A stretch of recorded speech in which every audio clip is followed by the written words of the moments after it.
Biasa anak owner kalau Ya. pergi itu kalau bisa buka cabang di luar negeri lah lebih keren gitu, Singapura, Thailand, Vietnam, Laos, kalau perlu Qatar gitu. Kamu pergi ke desa melulu ngapain di sana sih? Iya, kita di sini ada sekitar 2.000 karyawan, Pak. Dari mulai berapa merintis di sana sih? Dari mulai 10 orang dulu, ibu-ibu penjahitnya. Dan saya dengar banyak masalah isu sosial dari desa ke kota karena nggak ada kerjaan di desa. Hari ini mereka kembali ke desa Ya, karena kalian ikut berkontribusi membuka lapangan kerja sampai 2.000 karyawan, 2.000 keluarga dihidupi. Ya, betul. Sylvie dengan Naomi sekarang sudah berapa persen menerima tongkat estafet dari Papa? Berapa perusahaan yang dikelola dan berapa karyawan yang dikelola sekarang di tangan Sylvie dan Naomi? Sekarang kita total ada 3.500 karyawan. Perusahaannya ada 16 PT dan 24 UMKM ya. Jadi totalnya ada 40 perusahaan. Sekarang udah hampir 80-90% itu dihandle sama saya dan Naomi adik saya. Jadi hampir dikatakan kamu sama adik kamu sudah take over pekerjaan operasional semua ya. Nah, kita Ya, pengen belajar nih mendengarkan dari suara generasi kedua ya. Kalau dulu zaman offline Pak Yakob langsung turun ya sharing. Sekarang generasi kedua anaknya. Kita jadi belajar dari dua perspektif lebih kaya lagi. Nah, saya coba kumpulkan daftar pertanyaan paling banyak yang ditanyakan orang-orang nih Sil tentang followership.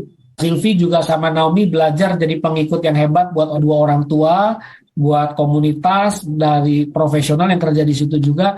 Ada pertanyaan Sil tentang tantangan memimpin di second generation.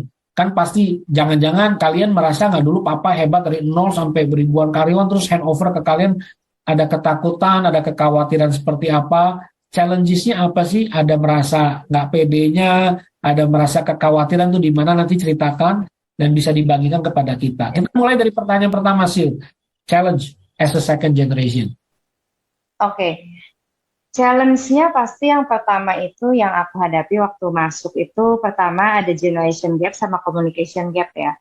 Jadi di perusahaan papa itu kan banyak senior-senior yang udah bantuin papa 15 tahun, 20 tahun. Jadi jarak usianya sama aku mungkin sekitar ya 15-20 tahun ya gitu. Jadi udah pasti pertama pola pikir atau cara berpikirnya berbeda gitu dan banyak kan senior-senior yang di perusahaan ini kan yang papa latih dari awal nih gitu. Jadi mungkin dari sisi komunikasi, dari sisi cara berpikirnya itu cara berpikir yang bisa dibilang ya berbeda ya sama cara berpikir saya gitu. Banyak idealisme awalnya yang saya dan Naomi khususnya kita pengen bikin perubahan gitu. Kita pengen bawa sesuatu gitu. Tapi kurang diterima pada awalnya karena mungkin kitanya juga masih perlu adaptasi. Jadi challenge itu yang paling berat yang aku rasain karena aku di satu sisi aku punya idealis tapi di satu sisi aku perlu adaptasi dan perlu mengikuti pola kerja atau cara kerja yang mereka sudah jalankan 15 sampai 20 tahun gitu. Jadi Ya, dan di saya situ dengar Sil, teman-teman ya. kamu pasti banyak yang second generation juga ya. Kita dengar kok banyak yang akhirnya sama seperti kalian datang masuk pengen bawa perubahan tapi malah mental, malah kecewa, malah ribut gitu. Betul. Kenapa masalahnya kalau kamu lihat gitu? Dan bagaimana kalian bisa mengatasinya, bisa lewat gitu? Ya, pertama, mereka banyaknya kalau perusahaan papa itu kan masih semi tradisional begitu ya, konvensional gitu. Jadi begitu kita mau bikin sistem, begitu kita mau hadirin teknologi, mereka bilang, kok selama ini 15-20 tahun udah bisa kok jalan, kenapa harus ada sesuatu yang berbeda, kenapa harus pakai sistem, kenapa harus ada SOP gitu. Kita bikin SOP itu kita banyak banget nerima defense lah, mereka bilang nggak perlu ada SOP itu bikin jadi tambah ribet lah, bikin jadi nggak nyaman intinya gitu. Jadi mereka menolak lah perubahan-perubahan itu gitu. Dan itu yang mungkin aku rasa teman-teman aku yang lain juga merasakan hal yang sama. Dan mereka juga merasa kan ini untuk sesuatu yang lebih baik, kenapa mereka nggak bisa terima gitu. Tapi ya itu mungkin cara penyampaiannya. Ya aku bersyukur papa mama itu banyak membantu ya menjembatani aku dan adik aku khususnya dalam kita menerapkan hal-hal baru gitu. Jadi awalnya kita coba adaptasi dulu sekitar 1-2 tahun, baru sesudah itu kita coba menerapkan hal yang baru. Nah, kuncinya sih sebenarnya lebih di komunikasi dan di hubungan. Jadi awalnya itu aku diinfo sama papa mama kalau kamu tuh harus bangun hubungan sama tim.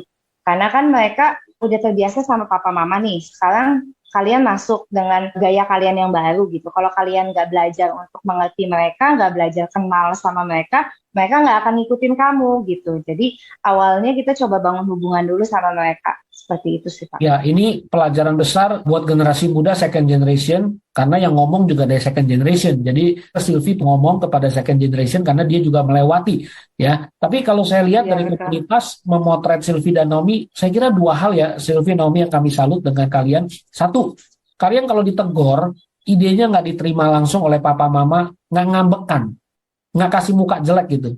Banyak orang begitu nggak diterima idenya oleh orang tuanya ngambek, kasih muka jelek ya, dicuekin, ya nggak ngomong gitu. Dia malah memperkeruh keadaan. Kedua, saya lihat ini penting sekali buat second generation atau bapak ibu yang mau mempersiapkan second generation.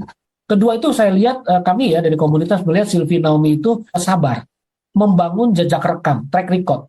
Karena kegagalan second generation, mereka nggak sabar pengen bikin perubahan. Pokoknya kalau nggak ada ini, gua nggak mau kerja. Kalau nggak ada ini, pusing. Mereka kasih ide, ditolak, ya sudah. Mereka tabung dulu, nanti mungkin waktunya tepat ngomong lagi ya. Dan paling bagus memang memberi masukan kepada first generation itu kalau lagi happy perjalanan, jangan lagi stres, lagi banyak masalah, dikasih masukan, wah mental kan dua-duanya gitu. Jadi saya lihat Sylvie Naomi memberikan kita contoh ya. Mereka juga bangun jejak rekam. Sylvie pegang bagian apa? Marketing. Naomi pegang bagian produksi. Jadi dua kakak adik ini mereka bikin track record, mereka juga bisa kerja maksimal, memberi bukti. Karena kadang-kadang orang tua kan punya pandangan yang mungkin terselubung ya Sil ya. Lalu ngomong doang, lu sendiri kagak ada hasil kerjanya, belum jelas gitu. Itu orang tua mungkin nggak enak ngomong, tapi itu kan muncul di benaknya. Jadi kitanya juga mesti tunjukin hasil. Nggak bisa cuma wacana ide doang, tapi nggak ada hasilnya. Jadi Sylvie Naomi membuktikan bahwa mereka memberikan track record dan akhirnya didengar oleh orang tuanya ya. Sekarang coba sih, yang dulu nggak ada, sekarang ada, perubahan apa aja. Jadi teman-teman juga dengar gitu. Oke, dulu nggak ada SOP, sekarang kita udah ada SOP. Dulu kita mesinnya semuanya manual, sekarang kita udah ada mesin-mesin yang bisa otomatis gitu. Terus dulu mungkin brand-brandnya itu dulu masih di bawah 10 gitu. Sekarang udah banyak branding-branding yang dilakukan. Kita sekarang udah ada KPI, dulu kita nggak ada KPI, 4DX ya gitu. Jadi kita banyak bikin sistem-sistem yang baru.